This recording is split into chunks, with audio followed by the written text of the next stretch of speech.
We are influenced more by our surroundings than our personality. So noticing what is going on around you right now, and how do you define self-acceptance?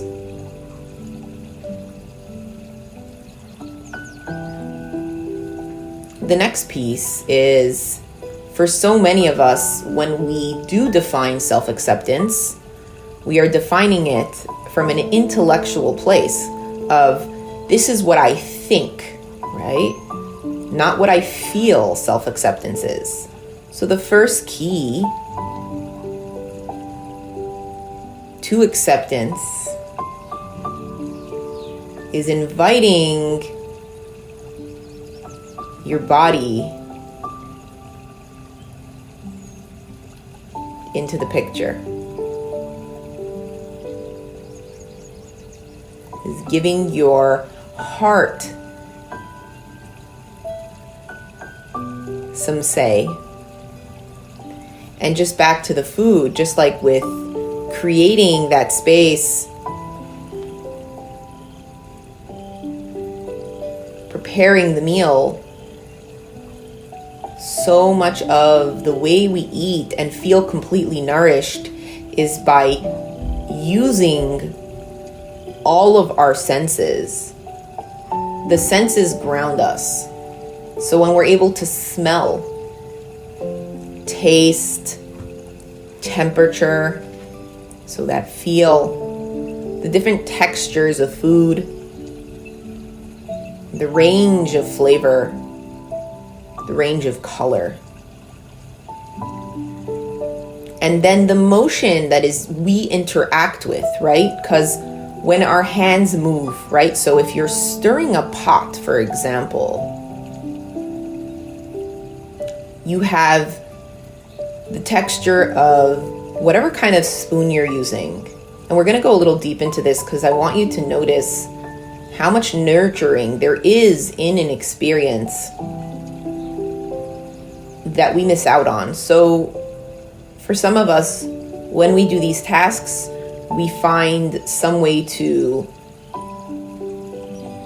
distract ourselves by like being on the phone, being within our worries, rather than trusting that if we are fully in the experience, we will be able to feel completely nourished. So back to the pot. If it's a wooden spoon or a metal spoon, your fingers, your palm touches it. Your hand begins to stir as the pot warms up, right? There's an energy field that is moving. There's a communication that's happening between you and your surroundings. A lot of people think this is magic or avodah zarah and bring in all this like mystical stuff. But if we come down to a basic level, it's really, really simple. We know that if we are around somebody negative, that will stick to us. If we're around something positive, that will influence who we become or how we interact with ourselves or our surroundings. So if we take that pot and we begin to stir, there's an energy in the circular motion of our hand and the contents within the pot, and it moves. And then it begins to bubble, and then the steam rises, and then the smell rises.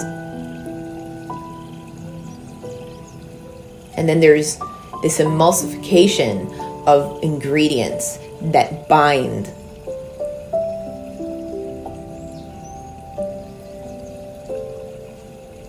And the water begins to absorb flavor. We, as humans, are mostly water, right? Like that pot, we absorb everything, right? You don't need warm water necessarily to steep. When we create tinctures and we create, in the herbal world, we create these different things to drink, elixirs. There are different ways to create absorbency, and one of them is infusing herbs in water. You can take rosemary, pop it into water for a few days in the fridge, and then the medicinal properties enter the water, and then that water is infused with all the health benefits and is available for you to drink.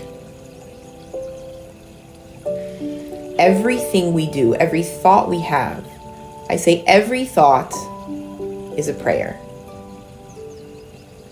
It has influence on how we move forward. Our bodies being mostly water,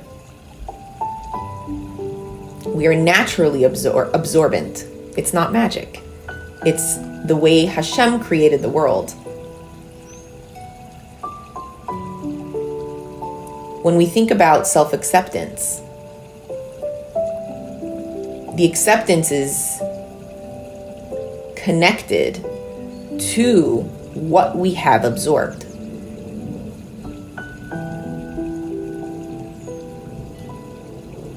And just like a filtration system, if something got in, it will take time to release. So the best way to even begin is with preparation.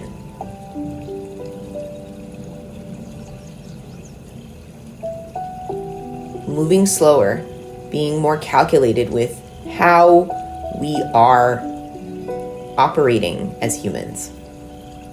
So back to the body. The first thing that we have to do is connect and allow the body to be part of the experience. Lean back into ourselves rather than lean forward into others' experiences, right?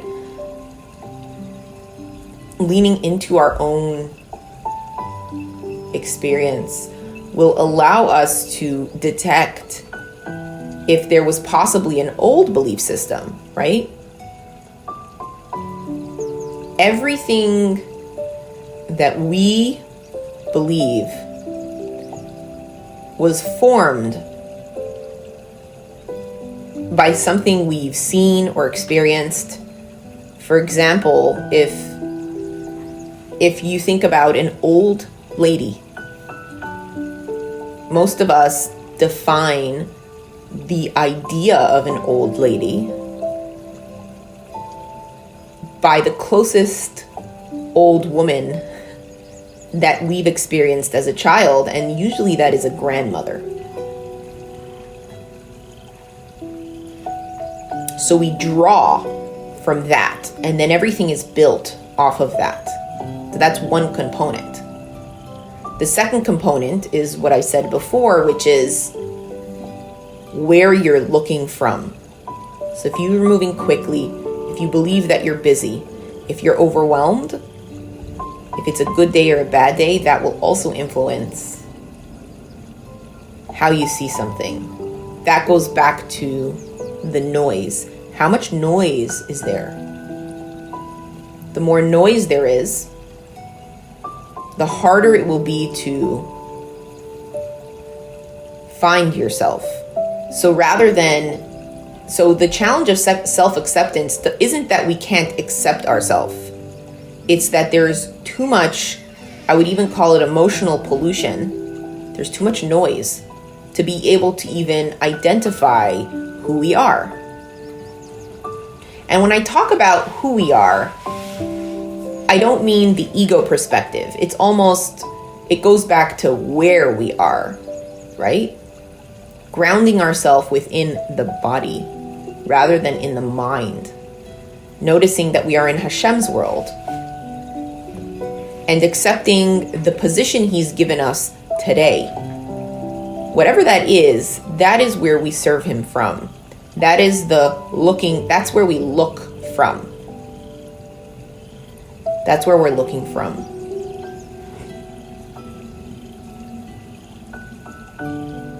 So noticing that the body and the senses if we use them as a collaborative fields, right, to create whatever that perspective is, it will help. So to drown out the noise, it's moving slower. I always say it's moving slower. It's not what you see, it's what you hear.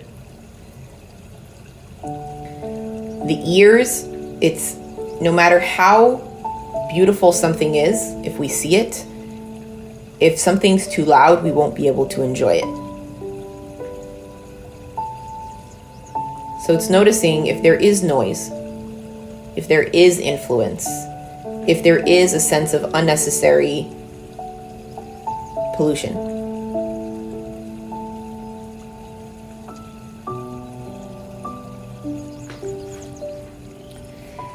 And then just noticing also that I talk about this in lines with conflict. One second. It's saying that, okay, do you hear me well? Just if somebody, okay, if you don't hear me, text me. Put a thing in the chat, because I don't know, it's showing me something here that I'm not sure. Okay, so the second thing is, another thing is the concept of conflict, right? So you have the vertical, horizontal lines, and then you have, thank you, Sarah. Then you have the dynamic. Dynamic is that confliction. The beauty is we're trying to always find harmony within that conflict. And that harmony is knowing that every piece that's there in our life is there as a tool. So trusting that it's there as a tool, it's not there as an enemy. If we come from a place where things worked against us growing up, when challenges show up, we approach that from a sense of, oh, this is here to work against me, not to teach me something or support me.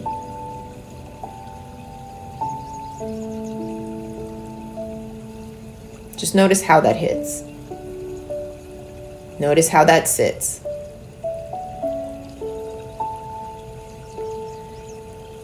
So changing that narrative first of, I trust that if this piece showed up, it's there to help me.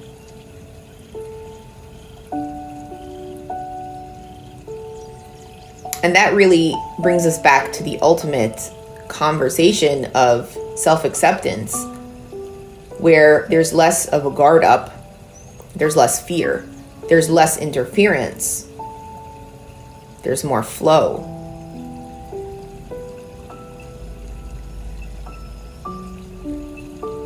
You can sit within yourself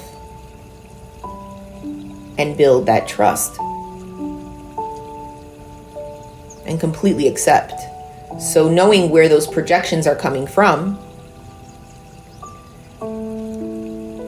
what is on a loop in your mind when challenges arise or when good things arise. Because sometimes we have these ideas that when something good shows up, I'm not worthy, or I won't know how to handle it, or I'm not deserving, or why me?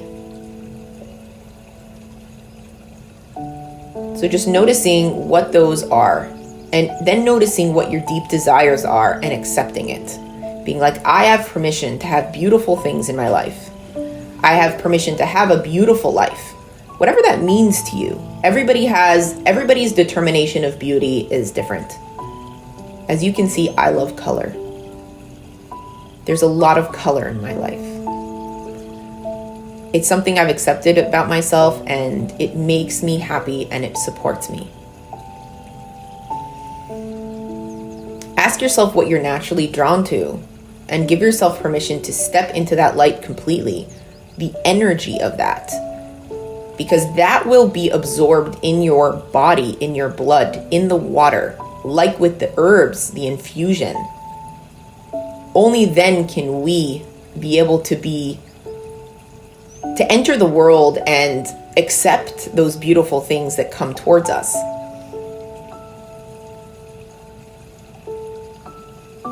Because if within the body we are in a space where we don't allow these things to happen, or we have these guards up, what we're naturally doing is we're putting up a dam. So as you move through the day today, I hope this is helpful. Work through some of those experiences. Ask yourself what your definition of self-acceptance is. Notice what's on a loop in your mind.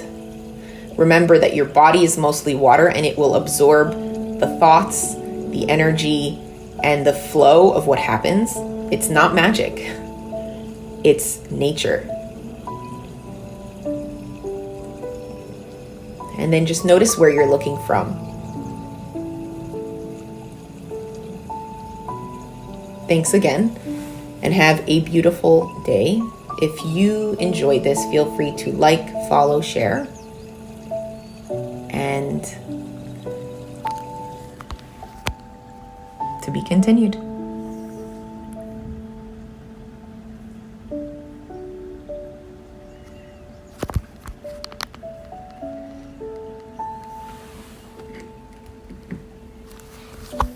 All right, sorry. Okay, so I just finished